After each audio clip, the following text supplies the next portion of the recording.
Wait just a second. What was your question again? Just how the local governments are using drugs and violence as an excuse to evict these camps. Should those camps, are those camps still viable today? To continue fighting for those camps, and obviously start correcting those issues that need to be corrected, or is it something we need to move beyond? And well, I think also this isn't what I was going to say, but this is another thing is that I mean, what is the purpose of the camps anyway? I mean, that's part of the whole question about strategy and everything else. If the purpose is as a recruiting tool, then I think maintain them until they're not viable at all. Or until you decide not to, really. But what is the point? Is the point witnessing? Is the point recruiting? Is the point? I mean, that's part of my not concern, but that's something I don't understand about this. I don't know actually what the point is. From what I understand, the camping is symbolic to kind of put. What I gather, it's to put the realities of our homeless under the bridges and stuff like that out in the public, where people have to see what they're doing to each other. That's kind of how I interpret it. Yeah, spread the word of, like I said, doing that witnessing of. In Seattle, for instance, our first encampment was right downtown, right at the heart of the downtown retail core. Location. I thought that was brilliant, and great place to be. I get it. And now we're moved up about a mile and a half up the hill in a neighborhood that is predominantly probably in our favor and knows what we're talking about and already agrees with us. And to me, I'm like, okay, I don't see the purpose of that. You're not in those people's faces that need to be told, here's what's going on in this world and you need to see it. Two things. One of them is that my friend Stephanie McMillan is making has been doing some cartoons of the Occupy, supportive of it. And at one point, one of the characters said, Washington D.C. actually was pretty smart. The police were pretty smart in how they dealt with Occupy the Machine, in that they didn't go in and beat them up. Instead, they simply extended their permit, so they can stay for another 4 months. And so everybody's like, oh, well. And there were okay. So do we just accept the permit, or what do we do? And one of the characters in the cartoon says, I came here to fight. I didn't come here to camp. And so if you end up just camping, I mean, from the perspective of those in power, that's what I would do. I would just say, go ahead, camp, have fun in the New York winter. And then the other thing I wanted to mention, which is the thing I was thinking about that I forgot, is that when I was in Occupy San Francisco, one of the questions they asked me is, they said, we have all these problems because there's alcoholics coming in, there's addicts coming in, there's people who have been destroyed by society coming in, and what do we do with them? And one of the things I said was that I think obviously we collectively need to take care of people who have been harmed by this society, but at the same time I think we need to separate function, because you can't run a resistance movement at the same time that you're attempting to you can.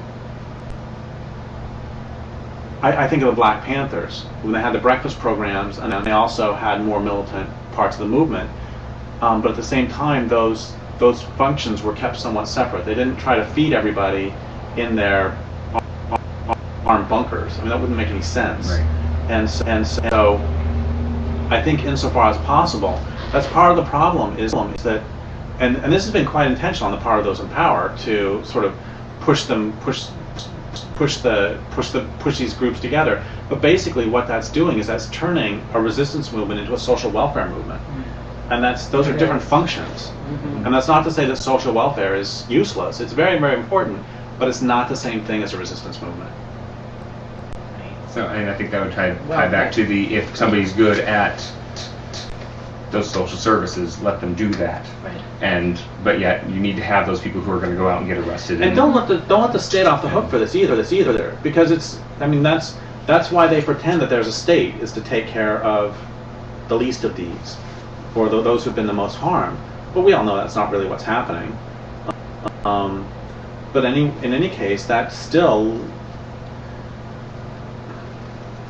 I mean, there's got to be ways that you can turn that back around to make that an additional indictment of the state. Yeah, absolutely. Are we frozen, Josh? They're not saying the error. They're really good about telling us. So. How do they tell you? Is that she's watching? Yeah, I'm watching. Ha! Shows what I know.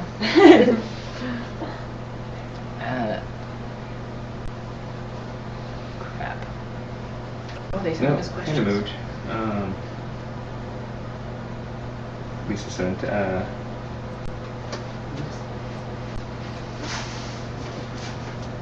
They just want to know if we're going to be taking some questions Oh. afterwards, and we're hoping to. I think the something we had talked about. It's not really one of our written down questions, but it kind of ties in. I think is with the movements of taking over a port or things like that. Obviously, lead to violence. I mean, I was in Seattle where they sat in the streets. We moved to the sidewalks, and we were pepper sprayed. Mm-hmm. Wait, absolutely. Can we stop for a second Sure. and discuss the word obviously? Mm. You said that taking over port obviously leads to violence, Well, but I need to just specify that the violence that you mentioned there, it comes from the cops. No, absolutely. Yeah. Absolutely. And that's, I don't want to use the word obviously because those in power are still making a choice to perpetrate violence. Yes, I apologize. No reason to apologize. Yeah, very well. Yeah. I mean, The power of it words. exactly. Exactly. It's that, and to me, that shows that what we're doing is right. You know, that's. Okay, here's language I'd be happy with, which is with every president except for the possible exception of FDR, occupying a site of commerce will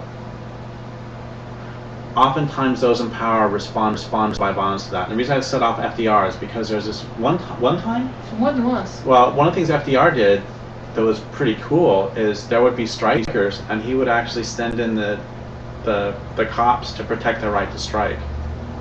Yeah. Protect their rights. Yeah. That's But I've never heard of that except for FDR. And I don't want to deify FDR, but he just. But at least in that one aspect. And but I think we can say that if we actually impede commerce, Mm-hmm. impeding commerce is like the biggest sin in capitalism. If we impede commerce, those in power believe that commerce is more important than the lives of those who are broken by the violence they inflict in order to maintain this commerce. Yeah. Sorry to go on too long. No, No. Because how would we do that? How would we impede that? I mean, how would we boycott? I mean, because you were talked about in Deep Green Resistance, I think it was Liberals and Radicals, you were talking about the American Revolution, and there was the Tea Party, and that's how we boycotted. Not to be confused with current. No. Tea Party. Doesn't that piss you off? It does. It really does. It makes me so angry. And so now, I mean, everywhere there's a billboard, you know. So how can we stifle that system? How can we impede, like you said? It's everywhere. Because wouldn't that what am I trying to say? There's no, I don't know how to boycott in the 21st century. Yes. Systems as large as, say, capitalism or civilization are not going to be brought down by boycotts.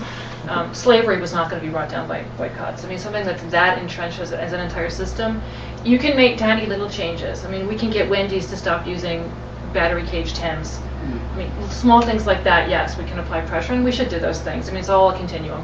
But these larger systems they're not going to give to a boycott. There's no way that you can apply that kind of pressure to a system that's as vast as capitalism. Go ahead. Because of boycott, the point is that once they exceed your demand, they're doing that. The reason they exceed is because you're costing them profit, and the presumption is that once you stop the boycott, they can increase their profit. Right. Montgomery, the bus boycotts, you know, it's that because once people start taking the bus again, then they make money again. Right. But if you're actually talking about stopping capitalism, Stopping profit. you're talking What about about stopping profit? Yeah. That's That's not going what to I'm work. ain't gonna work. Yeah. So we're going to need a larger movement than just, well, buy this, not that. That's not going to get us out of this mess. Now, there would be ways to try to use nonviolent techniques to do this. And, my prime example is last November when they had the labor strike in France. And they thought very strategically. They're very good at this in Europe. This was because of all the quote austerity measures, and so the people were very upset about this, as they should be. So they blockaded the oil depots in France so that the fuel couldn't come and go. And then when the French government escalated and tried to open the emergency reserves, they blockaded a whole bunch more. And this left something like 30 oil tankers out in the Mediterranean that couldn't offload. And within 3 weeks, the whole economy was grinding to a halt. This was done completely non-violently. It was just people's bodies and the truckers joined up. So they blocked. Well, they felt like the military. I mean, it doesn't matter whether you're using violence or non-violence. You have to think strategically, and this is what every military knows how to do: is stop the energy flow, because that's what the entire thing depends on, right? So we could do this. If we had enough people, we could shut this party down by midnight. There's no question. We could. The question is, do we? Okay, do we have enough people who will go in wave after wave after wave after wave and shut down things like oil depots, the tar sands, the pipelines from the tar sands, mountaintop removal, all that coal comes by train. Do you know how easy it would be to stop those trains?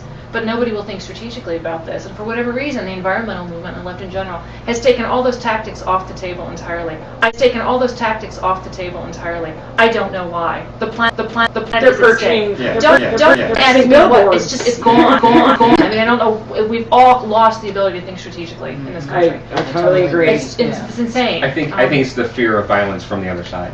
Okay, at this point. anytime that anytime that you actually threaten power, they will come at you, probably with violence. Our non-violence will not protect us. That's not the Right. reason to do it. Yeah. Okay, the reason to do it is because it's a very, very, very elegant technique if you get it right. But they're going to come And at you you, get and they numbers, can kill you. Yeah. But you need what it requires, which is large numbers of people. And my point, especially in our book Deep Green Resistance, is I don't think we've got the numbers, which is why we want to talk about other tactics. But as far as nonviolence goes, yes, we could bring down capitalism using nonviolence, but we need enough people, and I don't think we've got them. I think part of the reason that especially the environmental movement has a serious problem with thinking strategically is that I think that a lot of the environmental movement doesn't know what they really want, and especially in the United States, where people are so metabolized and bought off by the system. I don't think that most, at least national level environmentalists are against capitalism, and a lot of them say explicitly they're not against capitalism. I think a lot of grassroots activists are against capitalism, but they're also fighting local battles only because it's the old primary emergency thing. I mean, they're trying to keep these trees standing, and so they're not doing the larger question. Isn't enough time? Kind of like, some woman who is running a rape crisis hotline might not have time to do any theorizing about patriarchy because she's just dealing with phone calls, dealing with the logistics of the actual organization. My point is, on a larger scale, one of the reasons that I think that the environmentalism, one reason that there isn't a lot of strategy at that level is because environmentalism brings forward more clearly than a lot of other movements the complete irredeemability of capitalism.